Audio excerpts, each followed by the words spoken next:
I'm going to show you with this quick tutorial how to use this layers palette. Let's cover a few things right now. These layers are kind of like stacked up like pancakes, and right now I can add another one so I can have as many layers as I want. The bottom layer, if I were to draw on it, so here, let's get a marker real quick, or a pen, and let's say I were to draw this heart. It's gonna show up on this layer. Now on the next layer on top of it, I could use a paint bucket. Right up here's a paint bucket. Oops, paint bucket, and change the color to red. And if I try to use a paint bucket on this layer, it's all red. But if I were to click on this layer and drag it behind the heart, now the red is behind the heart.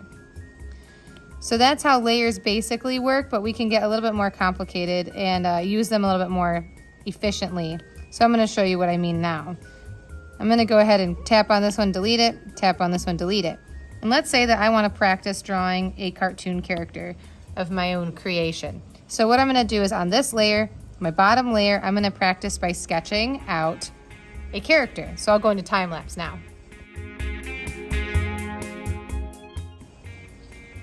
So I've got this sketch of like a little kitty cat on here.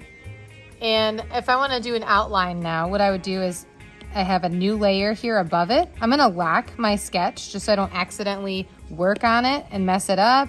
And I'm going to click on the next one. So there's a little lock right here. You can lock, unlock. So I'm locking it. I'm going to go to the next layer.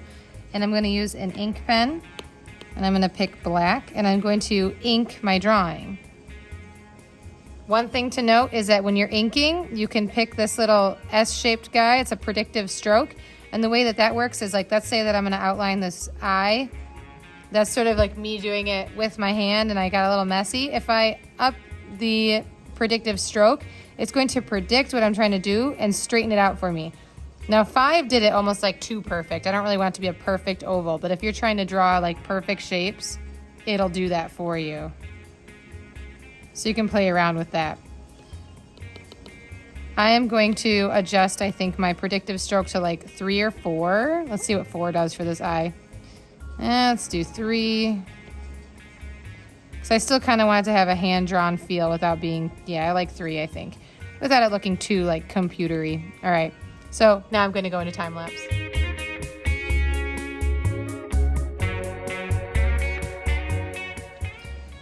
All right, I inked my kitty cat, and now if I were to, let's see, I'm gonna zoom in. See, I have that red sketch underneath.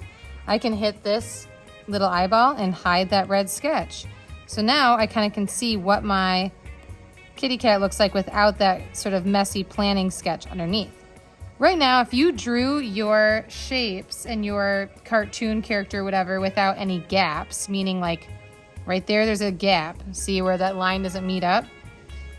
If you don't have any gaps, you can use this little bucket tool. So I can hit the bucket. Let's say I want my kitty cat to be like, I don't know, this orangey color. I can use my bucket tool and I can tap on my kitty cat and that orange will go into these little areas that I've made. Oops. You know what I did there is I accidentally tapped on the black line. Right here I have this little toe. Boop. Get that one. Boop. And that's pretty cool. But let's say I would go to try and make my ear orange. And the whole background goes orange. That's because of that little area. That paint bucket flew through that area and colored my whole thing. So I could get back. I could use my ink pen again. Go to black. And I could fill in that little area.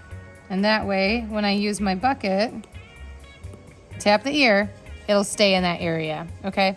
So just so you know, that does exist, the paintbrush or the paint bucket. Let's say that you want your cat drawing to be transparent again, so that if you were underneath, if you had a new layer and it was underneath your cat and you drew, nope. And you drew, I say, with a pen. Let's say that you wanted that pink to show up in between the orange and the black. What I could do here is go back to my cat and then use my paint bucket tool, but this time the color, I want to pick a transparency so that it's see-through, and that is right here. That's that weird grid. If you see that grid, that means it's see-through, like a piece of glass. So then I can use the paint bucket tool and then make it see-through again. Instead of white, it actually is see-through. So then now, what I have here is I have a cat drawing that's completely see-through. And if I want to use that again, what I'll do is tap it and I'll duplicate it. So now I know that here, I'm going to lock that one. This is my cat, my main cat layer that's see-through. It has just the black lines. So for this one, what I could do is I could use the paint bucket tool and I could paint bucket my orange in like that. But if I want this pink line to show through, I'll make it C again. I'll adjust the eye. And if I bring it above this one, now that's pretty cool because I have this one I can use the paint bucket tool on to do different colors. Oops, paint bucket. And I have this layer where I can actually start to draw in like stripes or different things. Oops, I keep doing that. Get off the paint bucket. There we go.